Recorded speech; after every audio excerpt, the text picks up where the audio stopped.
March 8, 1968. Pacific Ocean, 1,560 miles northwest of Hawaii. A Soviet Golf II class ballistic missile submarine, designated K-129, was conducting a routine patrol when something went catastrophically wrong. In the span of minutes, the submarine plunged through 16,800 feet of ocean, carrying 98 Soviet sailors to their deaths in the darkness. The Soviets searched for months. They never found it. But 6 years later, in the summer of 1974, the most audacious theft in human history took place in broad daylight.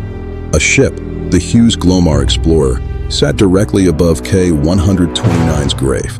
On deck, workers in hard hats and coveralls moved about their business. To any observer, it looked like a mining operation. Boring, industrial, legitimate. It was none of those things. Below the surface, a mechanical claw the size of a football field was closing around the submarine's broken hull. The operation cost over $1 billion, adjusted for inflation. That's nearly $6 billion today. It involved the CIA, Howard Hughes, the Mafia, a fake mining company, and the largest covert maritime operation ever attempted. The goal? Steal an entire Soviet nuclear submarine from the ocean floor without the Soviets or anyone else knowing. The prize? Nuclear missiles, code books, encryption equipment, and possibly something even more valuable: the bodies of Soviet sailors who knew secrets worth more than gold. This is Project Azorian, the billion-dollar heist that was so outrageous, so impossibly ambitious, that even when it leaked to the press, people assumed it had to be a cover story for something else. But it was real, and it almost worked perfectly. Almost. Let's rewind to March 1968, the height of the Cold War. The Soviet Union had submarines prowling the world's oceans, armed with nuclear ballistic missiles capable of reaching American cities. These subs were part of the USSR's strategic deterrent. If the United States launched a first strike, Soviet submarines would retaliate, ensuring mutual destruction. K-129 was one of these boats. A Golf II class diesel-electric submarine carrying 3 nuclear-tipped R-21 ballistic missiles. Each missile had a range of 1,400 kilometers and carried a 1 megaton warhead, 70 times more powerful than the bomb dropped on Hiroshima. On March 8th, K-129 was on patrol in the Pacific. Then it vanished. No distress signal, no warning. One moment it existed, the next it was gone. The Soviets launched a massive search operation. Over a dozen ships, submarines, and aircraft combing thousands of square miles of ocean. They searched for months, found nothing. What they didn't know was that the United States had heard everything. The U.S. Navy operated a classified underwater listening network called SOSUS, Sound Surveillance System. Hydrophones on the ocean floor detected every submarine in the Pacific. And on March 8th, SOSUS picked up an acoustic anomaly at the exact moment K-129 disappeared. Something had imploded, violently. American intelligence now knew 3 critical things. K-129 had sunk. They knew roughly where, and the Soviets had no idea. This presented an opportunity. A dangerous, expensive, probably impossible opportunity. What if the United States could recover the submarine before the Soviets realized it was even findable? The intelligence value was staggering. Soviet nuclear missiles, encryption codes, communications equipment, potentially even the submarine's code books, documents that would let American cryptographers read Soviet naval communications. But there was a problem. Several problems, actually. Problem 1. The submarine was 3 miles underwater. In 1968, the deepest salvage operation in history had recovered objects from 2,400 feet. K-129 was at 16,800 feet, 7 times deeper. Problem 2. Even if they could reach it, how do you lift a 1,750-ton submarine from the ocean floor without it breaking apart? Problem 3. How do you do this in international waters without the Soviets or anyone else noticing? The answer would require the CIA to do something they'd never done before. Build a ship that didn't exist, create a fake company, involve one of America's most famous billionaires, and convince the world they were mining manganese nodules from the ocean floor. And somehow, it actually worked. At least, most of it did. The CIA needed a cover story. Something so boring, so technical, so commercially plausible that no one would look twice. They found it in deep-sea mining. In the 1960s, oceanographers had discovered that the ocean floor was covered in manganese nodules, potato-sized chunks of minerals containing manganese, copper, nickel, and cobalt. Mining companies were genuinely interested in harvesting them, though the technology didn't really exist yet. Perfect. The CIA would build a ship designed to mine manganese nodules. Except instead of mining rocks, it would be recovering a Soviet submarine. The cover story was technically plausible, commercially believable, and boring enough that journalists wouldn't investigate too closely. But they needed a frontman, someone wealthy enough to fund a billion-dollar deep-sea mining venture. Someone eccentric enough that building a weird experimental ship wouldn't seem out of character. Enter Howard Hughes.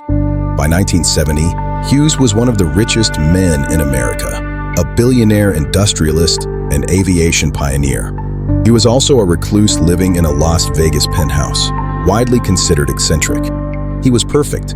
The CIA approached his organization to pitch a secret operation. Hughes was so isolated his executives ran the company, but his name was enough. The CIA created a front, Summa Corporation.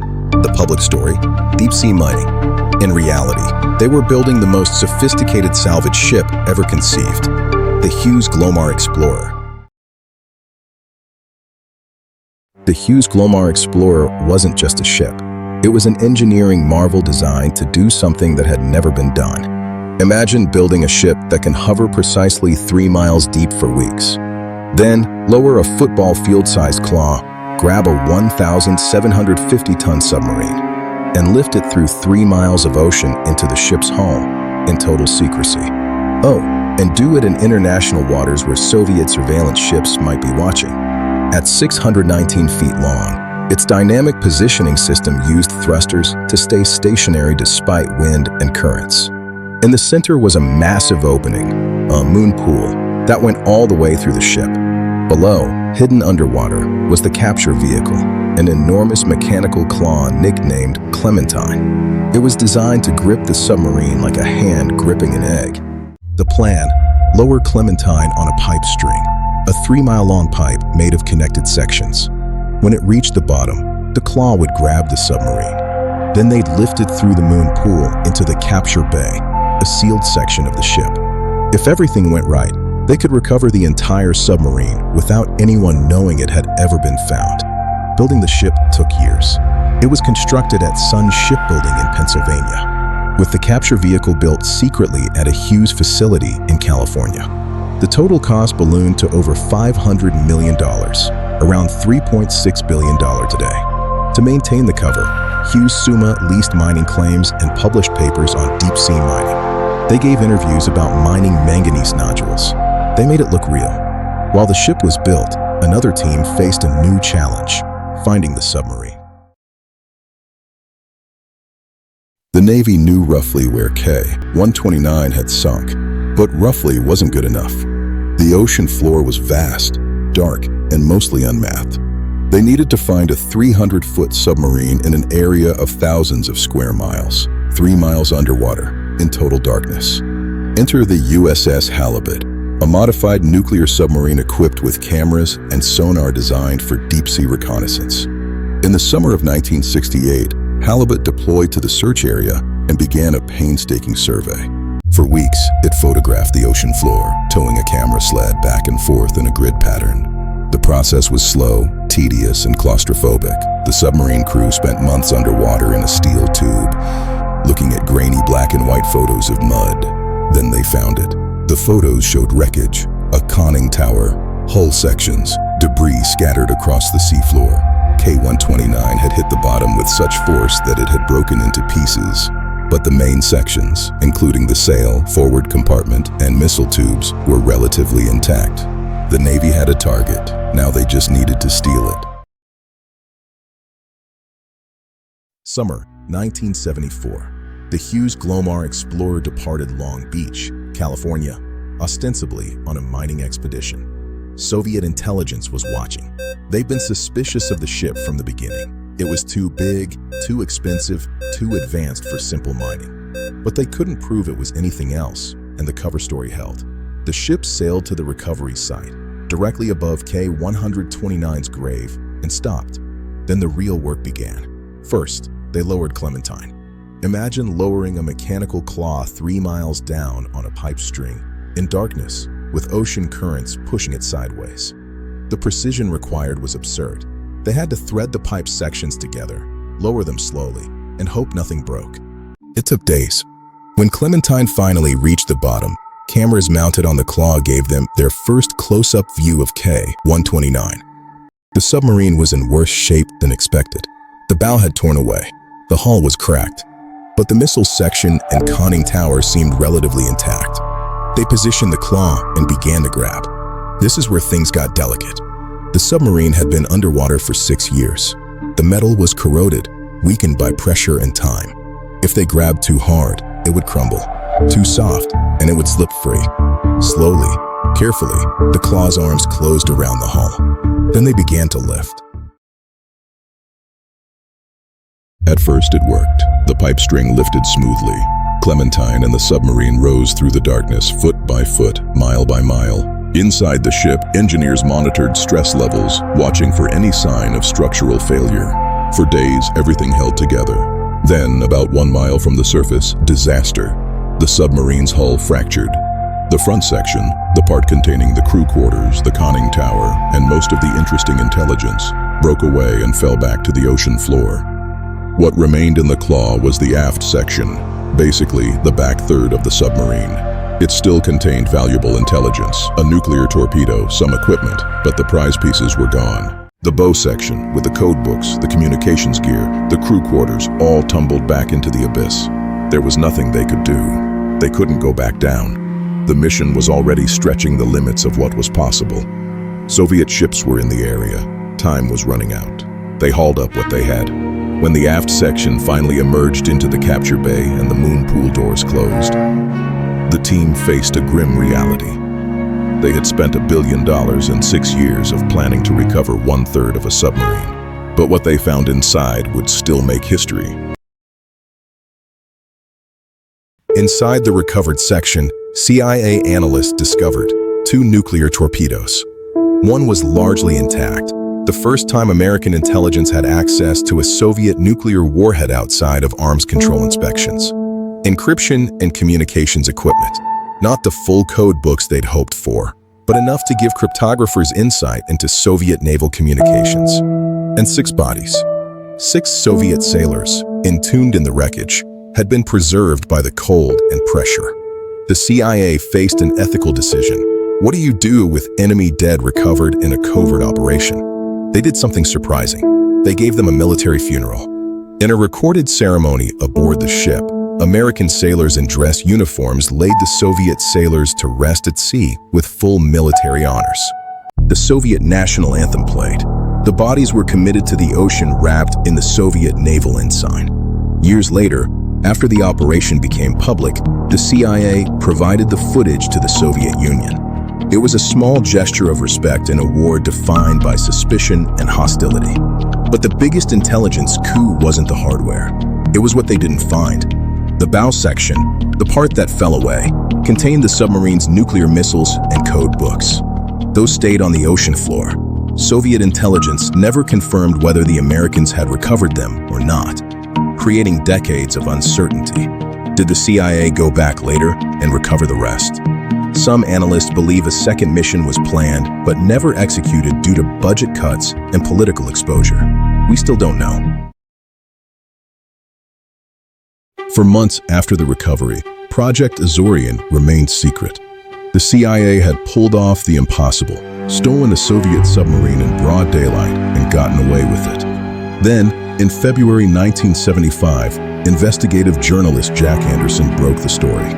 Anderson had been tipped off by sources inside the intelligence community. He went public, revealing the entire operation on national television and in print. The CIA was furious. The story compromised ongoing intelligence operations and burned the Hughes Glomar Explorer as a covert asset. The ship could never be used for espionage again. But here's the twist. Even after the story broke, many people didn't believe it. The operation was so audacious, so expensive, so technically impossible sounding, that journalists and analysts assumed it had to be a cover story for something else. Maybe the CIA was hiding a different operation. Maybe it was disinformation. The truth, that they'd actually built a fake mining ship and stolen a submarine from 3 miles underwater, seemed too ridiculous to be real. But it was real. Declassified documents released in 2010 confirmed the entire operation. So what did Project Azorian accomplish? Materially, not as much as the CIA hoped. The recovered section provided valuable intelligence on Soviet submarine design and nuclear weapons. But it wasn't the game changer they'd envisioned. The code books and missiles, the crown jewels, stayed on the ocean floor. But strategically, it was a triumph. It demonstrated that the United States could conduct deep-sea operations at depths previously thought impossible. The technology developed for Azorian advanced underwater engineering and laid groundwork for future salvage and research missions. It also sent a message to the Soviets: nothing is safe. Not even a submarine 3 miles underwater. If it sinks, we'll find it. If we find it, we'll take it. The psychological impact was significant. Soviet naval commanders had to assume that any lost submarine could be recovered by the Americans.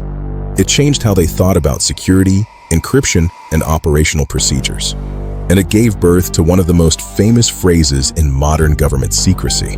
When journalists filed Freedom of Information Act requests for documents about the Hughes Glomar Explorer, the CIA responded with a statement that became known as the Glomar Response. We can neither confirm nor deny the existence of the information requested. That phrase, used when confirming or denying something would itself reveal classified information, is now standard government legal language. It came directly from Project Azorian.